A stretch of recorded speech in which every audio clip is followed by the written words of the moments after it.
के रोजम जीवन कि मृत्यु? मृत्यु रोजम घर परिवार साथमा छ। जीवन रोजम हरेक कुराबाट घातपा छ।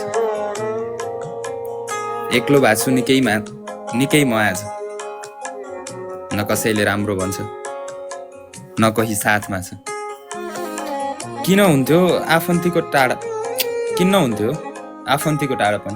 पैसाले मिल्ने भए चिन्न हुन्थ्यो विश्वास गर्नु अघि नै। चिन्न हुन्थ्यो विश्वास गर्नु अघि नै।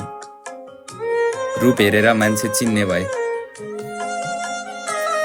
साथको भरोसा दिलाई आश मात्र देखाएर गए। 2 दिन बसे मनमा सदाको लागि नाम लेखाएर गए। कसलाई पो के मतलब छ र यहाँ? म भए र नभए। अरे कसलाई पो के मतलब छ र यहाँ? म भए र नभए।